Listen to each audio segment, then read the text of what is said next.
Hello children, कुसुम ma'am की online class में आपका स्वागत है। प्यारे बच्चों, आज हम चौथी कक्षा की हिंदी की पाठ्य पुस्तक झिलमिल का पाठ 9 सुनो सबकी करो मन की को अच्छी तरह से रीड करना भी सीखेंगे।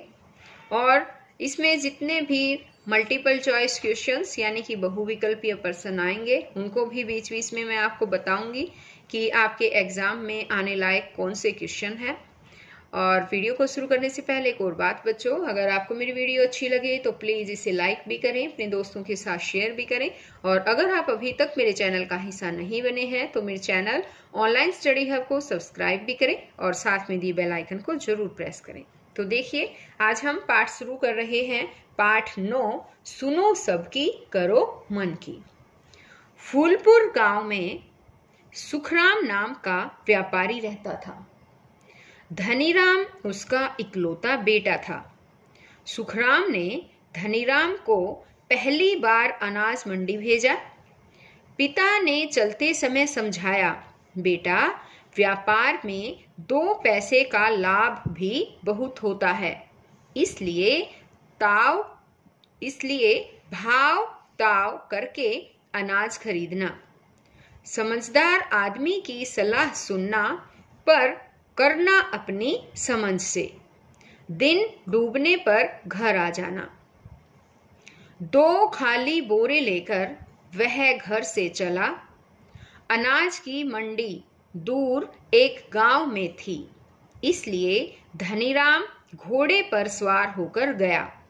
कोई घंटे भर में मंडी पहुंच गया। अनाज की कई दुकानें देखी। एक जगह सौदा पट गया।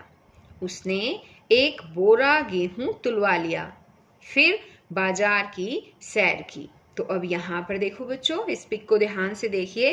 ये है धनीराम और ये है उसका घोड़ा।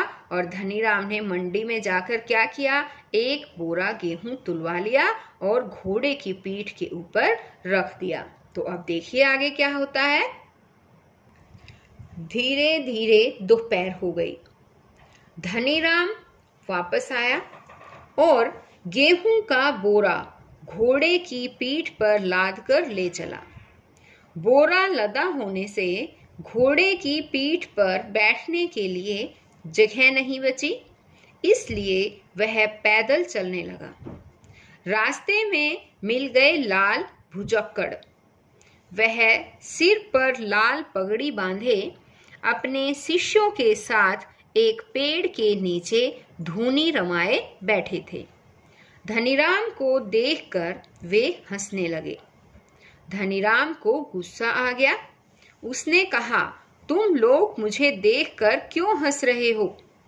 क्योंकि तुम मूर्ख हो, एक शिष्य ने कहा। मैं मूर्ख हूं? तुम लोग मुझे? ऐसा कहकर धनीराम उनसे लड़ने को तैयार हो गया।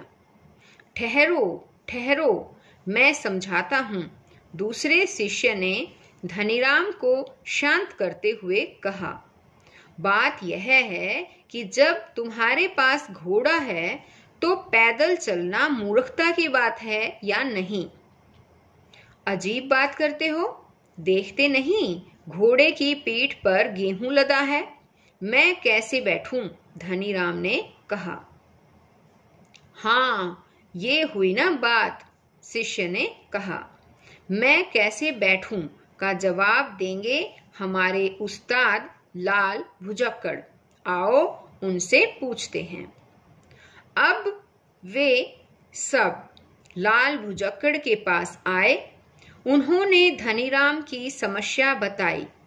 लाल भुजक्कड़ सुनकर पहले तो गंभीर हो गए, फिर मुस्कुराने लगे। इतनी छोटी सी बात, अभी हल किए देता हूं समस्या को, लाल भुजक्कड़ ने कहा। बोरे में क्या है? गेहूं, धनीराम ने कहा।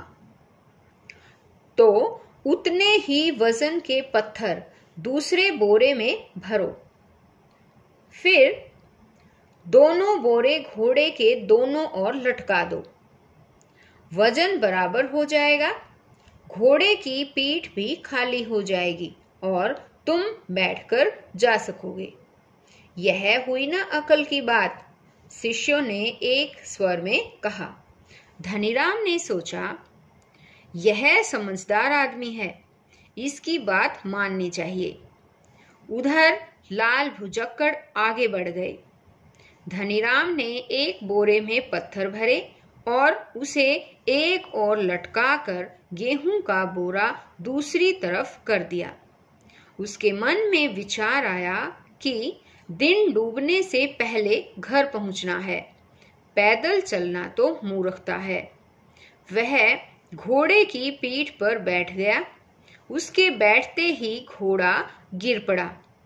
आसपास के लोग मदद के लिए दौड़ पड़े। धनीराम के हाथ पैर छिल गए। उन्होंने बड़ी मुश्किल से घोड़े और धनीराम को उठाया। बोरे में, अब इसके से पहले आप इस पिक को ध्यान से देखिए बच्चों। यहाँ पर देखो, ये धनीराम है, ये अब घोड़े से ये जो है वो गिर गए हैं और यहाँ पर कुछ लोग भी आ गए हैं जो इनको उठाने के लिए आए हैं। यहाँ पर देखिए ये बोरा पड़ा हुआ है। पत्थर भरे देखे तो वे धनीराम को डांटने लगे। वहां पर जो लोग थे उन्होंने बोरे में पत्थर भरे हुए देखे तो वो धनीराम को डांटने लगे और उन्होंने कहा, अजीब मूर्ख हो, इतना वजन घोड़े पर लाद कर चलते हो, बेचारे जानवर पर जरा भी दया नहीं आई। तुम लोग भी मुझे मूर्ख कहते हो? धनीराम परेशान होकर बोला। हाँ हाँ, तुम मूर्ख हो, नहीं तो बोरे में पत्थर क्यों भरते? गेहूं का वजन बराबर करने के लिए भरे हैं। यह मुझे लाल पगड़ी वाले बुजुर्ग ने सिखाया था। जैसा उन्होंने कहा वैसा मैंने किया। तो तुम्हें मूर्ख लाल भुजक्कड़ मिला था। वह तो मूर्ख है ही, तुम भी मूर्ख बन गए। सच में मूर्ख बन गया। मैंने सोचा श्याने और ज्ञानी दिखते हैं तो मैंने उनकी बात मान ली। लोगों ने धनीराम को समझाया, पत्थर लादने के बजाय गेहूं को 2 हिस्सों में करके बोरों में भर लेते, दोनों बोरे लटका लेते, वजन भी नहीं बढ़ता और तुम बैठकर भी आ जाते। कुछ अपनी समझ भी तो लगाई होती। धनीराम को लगा वह सचमुच मूर्ख बन गया।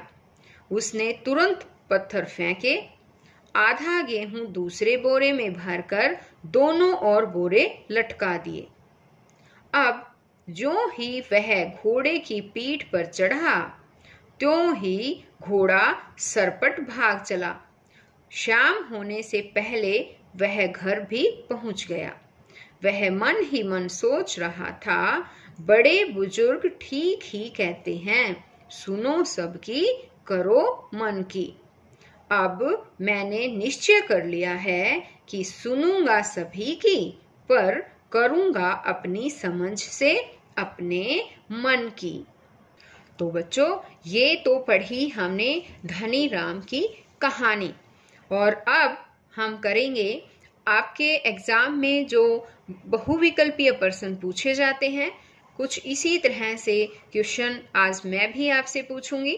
मुझे लगता है कि आपने अच्छी तरह से पूरी वीडियो को देखा है, सुना है, समझा है। तो चलिए मेरे कुछ क्वेश्चंस का आंसर दीजिए। तो पहला क्वेश्चन है मेरा, बताइए अनाज की मंडी कहाँ थी? अनाज की मंडी दूर एक गांव में थी। Very good. सेकंड क्वेश्चन है, धनीराम ने कितना अनाज खरीदा? बताओ। 1 बोरा। Very good. अब है, लाल भुजक्कड़ कहाँ बैठे थे? लाल भुजक्कड़ अपने शिष्यों के साथ धुनी रमाए एक पेड़ के नीचे बैठे थे। अब मुझे बताओ बच्चों, सुखराम के इकलौते बेटे का क्या नाम था? क्या नाम था? धनीराम। या हम इसे ऐसे भी पूछ सकते हैं कि धनीराम के पिताजी का क्या नाम था? क्या नाम था? सुखराम। Very good. अब आगे है, फूलपुर गांव में डैश व्यापारी रहता था। कौन व्यापारी रहता था बताओ? धनीराम व्यापारी रहता था।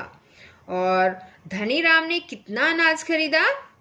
बताओ, 2 बोरी, 3 बोरी, 4 बोरी या 1 बोरी? 1 बोरी। हाँ। धनी राम ने कौन सा अनाज खरीदा? गेहूं खरीदा, बाजरा, ज्वार या जौ? कौन सा खरीदा था? गेहूं खरीदा था। और अब मुझे आप ये भी बताओ कि लाल भुजक्कड़ ने किस रंग की पगड़ी बांध रखी थी? कैसे रंग की? लाल रंग की। Very good. तो बच्चों, आज इस वीडियो में केवल इतना ही।